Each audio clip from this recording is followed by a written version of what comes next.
sabido que a inteligência artificial tem estado em quase todos os campos do conhecimento humano. Na medicina não poderia ser diferente.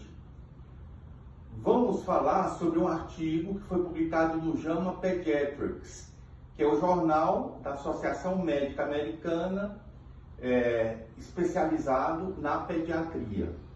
Quem vai comentar para nós esse artigo é a doutora Cristiane Chaves, que é professora da Faculdade de Medicina da UFC. Para ver o vídeo completo, clique no link da minha bio. Boa noite a todos. Eu venho aqui atendendo o pedido do professor Ricardo Pereira para trazer o ponto de vista de 3 pesquisadores do Centro de Pesquisa em Bioética da Faculdade da Escola Médica da Universidade de Washington, em Missouri, e que versa sobre o uso da inteligência artificial em pediatria. Mais uma vez, a gente tem aí a oportunidade de incorporação de uma nova e revolucionária tecnologia. No caso, a inteligência artificial traz para o exercício da medicina, com certeza, um desafio sem precedentes. Nesse caso, o desafio é em tempo real. Já está acontecendo sem que a gente tenha tido tempo nem de refletir sobre quais seriam os seus possíveis impactos na prática médica. E tanto maior pode ser esse impacto quando a gente fala de um sujeito, no caso, um paciente pediátrico, que muitas vezes, na grande maioria das vezes, não tem autonomia e nem participa da decisão da sua conduta. Diante do desconhecido, a paralisia não pode ser uma opção. A gente não pode ficar parado, porque isso pode privar nossos pacientes dos imensos potenciais benefícios da incorporação de novas tecnologias, mas a gente também não pode avançar cegamente ou de forma imprudente, considerando os riscos potenciais das inovações. Então, nessa hora, o alicerce, os princípios que norteiam a nossa conduta ética serão sempre o nosso porto seguro, de onde poderemos avançar com confiança. Assim, o JAMA Pediatrics traz esse artigo de opinião a respeito desse desafio e propõe 3 perguntas essenciais, adaptando para a inteligência artificial as questões que foram propostas para avaliação de uma pesquisa clínica, de acordo com um estudioso de bioética, que é o Kenneth Pimple. As perguntas são: é verdade? É benéfica? É sábia? É verdade? Essa questão, se é verdade ou não, se refere a se os resultados das tecnologias baseadas em inteligência artificial, elas são realmente confiáveis. O que inclui nisso daí a precisão, a reprodutibilidade e a verificabilidade.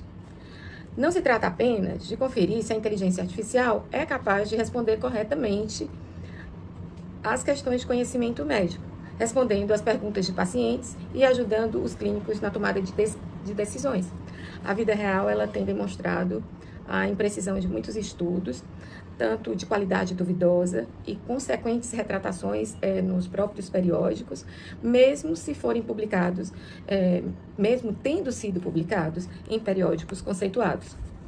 A seleção dessas informações, ela também pode ser um fator de viés significativo na qualidade e na veracidade das respostas emanadas da inteligência artificial.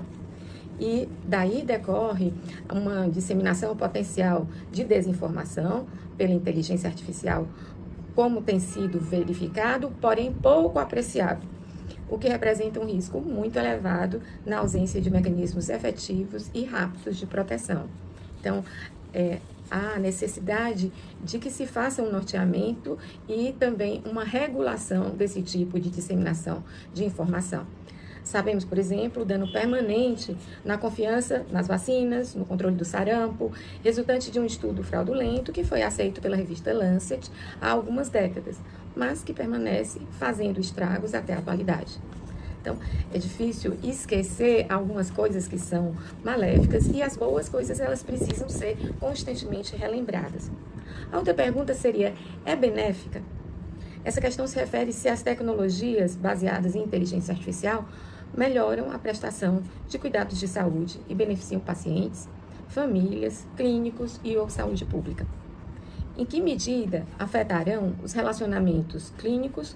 Como compreenderão a dimensão emocional de um paciente e de sua família?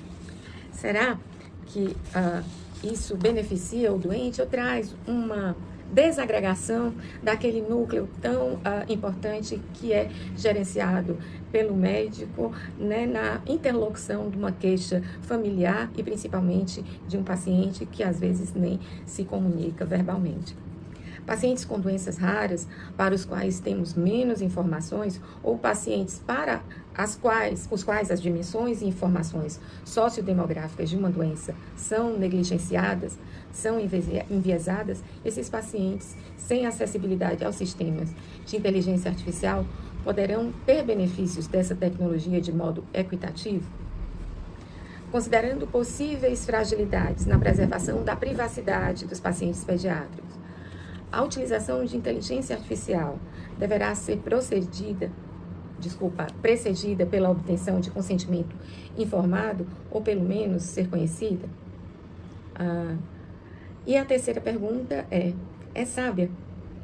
A inteligência em si não basta para agir inteligentemente, parafraseando o que disse o inspetor Porfírio Petrovich no clássico de Dostoiévski, Crime e Castigo. Então, verificar se é sábia, né, e se vai se agir com sabedoria, com posse dessas informações. Então, a política de utilização da inteligência artificial deve ser definida coletivamente, de modo muito abrangente, representando ampla diversidade sociodemográfica e cultural para ser considerada sábia. No cenário dos cuidados pediátricos, isso pode incluir, entre muitos outros, especialistas em segurança cibernética, desenvolvedores de tecnologia, os pais, adolescentes, clínicos, líderes comunitários e culturais e equipe administrativa que irão interagir com essas tecnologias. Até que ponto a interação humana, as habilidades clínicas, poderão ser prejudicadas com o uso excessivo da inteligência artificial? Com o tempo, a inteligência artificial estará definindo mais um padrão de conduta do que espelhando o que aprendeu com o que ensinamos? Até o momento, as expectativas sobre a inteligência artificial se restringem praticamente a saber sobre a capacidade dessa tecnologia de realizar com precisão várias tarefas que demandam informações verdadeiras. Pouco se tem levado em consideração sobre como utilizá-la de forma benéfica e sábia. Esses são, na verdade, os nossos maiores desafios. Ou saber que a inteligência artificial está aí, se ela vai ser realmente benéfica àqueles pacientes, se ela é válida, se ela é sábia e se ela consegue praticar uma boa medicina, ainda que sem a presença física dos envolvidos nessa questão. Qual alcance isso vai ter? E como a gente vai lidar com isso, são perguntas para o futuro. Muito obrigada. Agradecemos a doutora Cristiane Chaves, que comentou para nós um artigo sobre aspectos éticos da inteligência artificial na pediatria. Até o próximo vídeo.